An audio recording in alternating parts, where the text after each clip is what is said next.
Good day, everybody, and welcome to another edition of the Military and Foreign Affairs Network. I am your host, the voice of reason. Today, we are continuing our analysis of the ongoing war between the Russian Federation and Ukraine.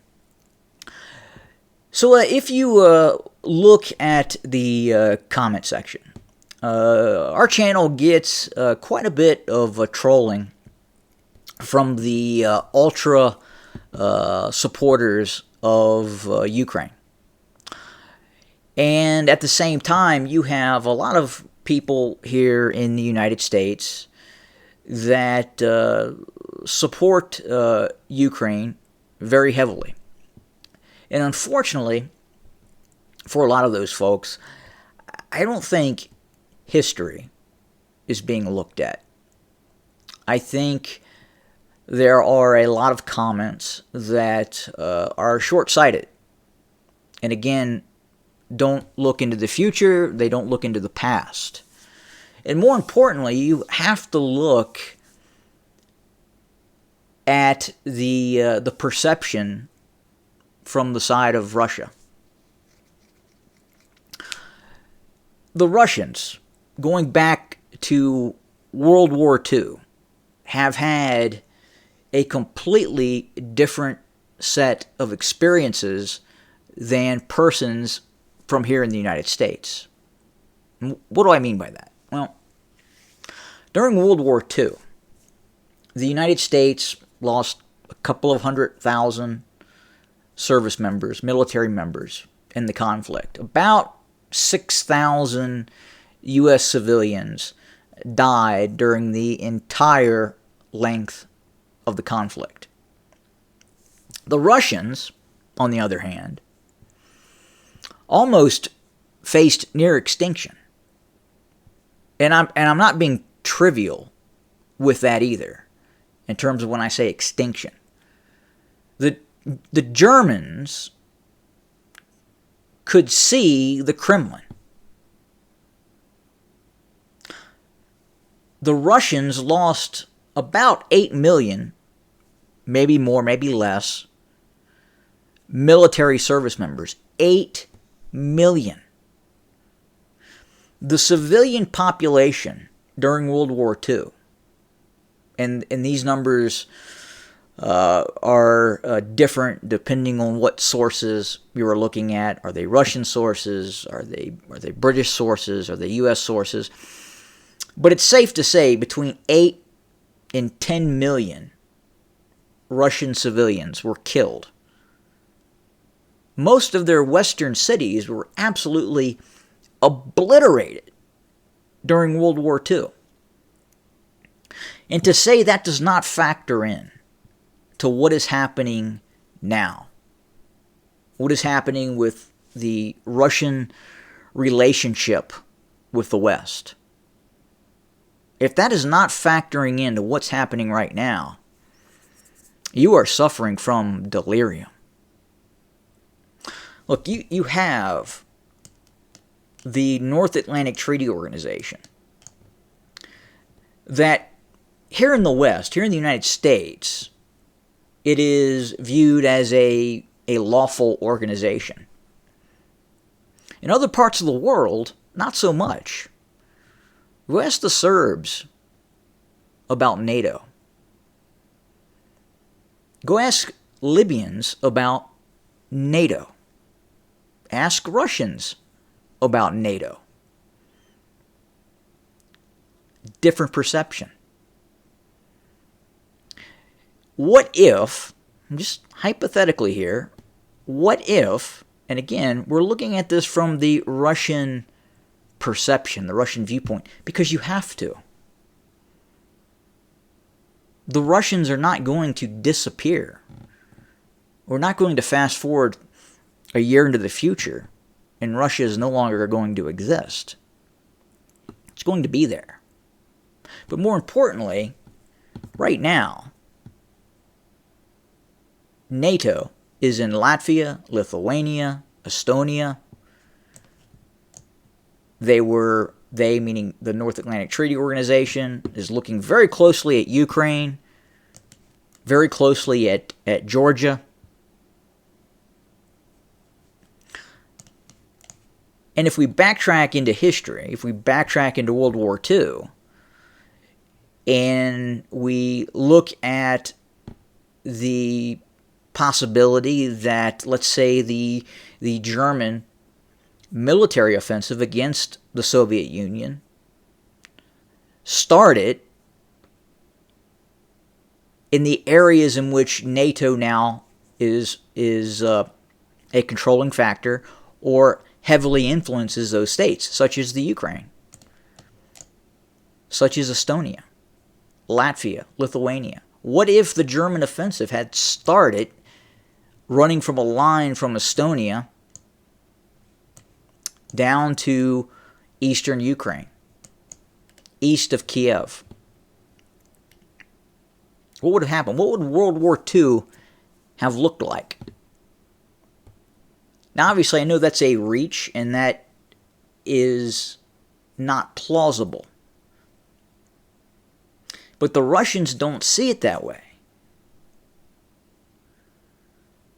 The Russians see this NATO encroachment into Ukraine as a viable threat based on historical precedent.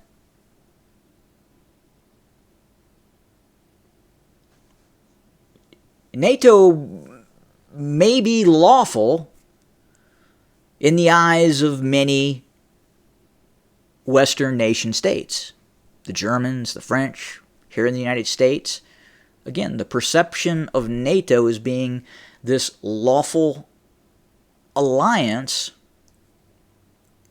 is credible. It has merit. For some, it doesn't. In the East, especially with the Russians, that is not the case. And then you have to take into account the experience of the Russians during World War II. It was cataclysmic. It was an experience that nobody here in the United States can even fathom, can even understand. You can't get your head around it because you've never experienced it. You've never experienced that level of war. A holocaust, an apocalypse, a destruction on the magnitude that we just can't understand here in the United States. Entire cities destroyed, entire areas, vast areas of the country occupied for years by an aggressor nation state. And the Russians look at history. They look at what has happened in the past, and then they look into the future. And then they have to ask questions.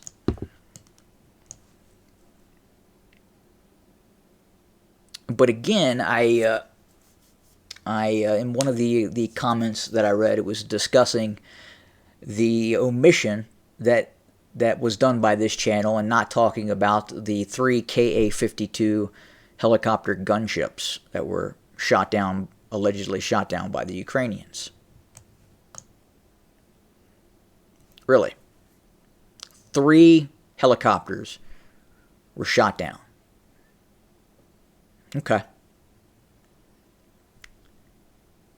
Guys, the Russians lost millions and millions of people. Thousands upon thousands of tanks. Thousands upon thousands of aircraft. Hundreds and hundreds of thousands of soldiers killed, surrendered, and wounded in these German enveloping operations during World War II. The war continued. So to hold 3 helicopters being shot down as some sort of major military win in the grand scope of where this war could head, where this war could end up going, is really irrational. Because the Russians are not looking at the war in that manner. Here we see the dozen or so Leopard 2s and Bradley fighting vehicles that were destroyed, but that is nothing in terms of how long this war could last, how it could escalate, use of tactical nuclear weapons. And if you don't think that could happen, you're fooling yourself.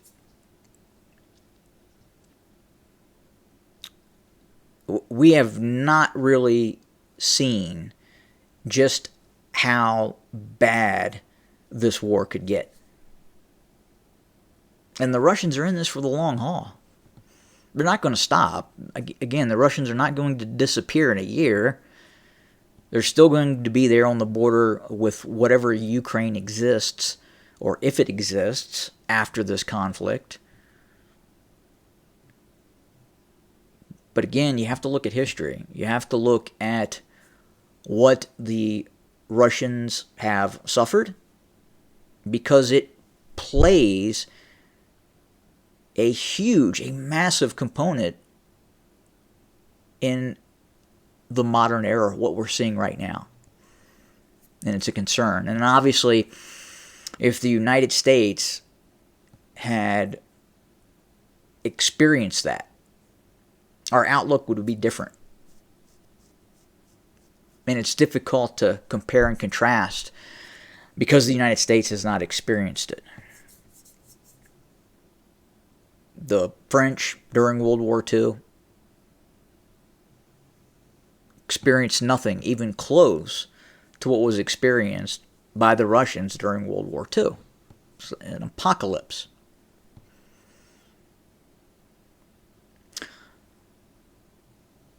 So yes, we by omission did not talk about the 3 Russian helicopters that were shot down. Think about that. Compare that with history and where this could eventually go. Again, look at history. Have a good day.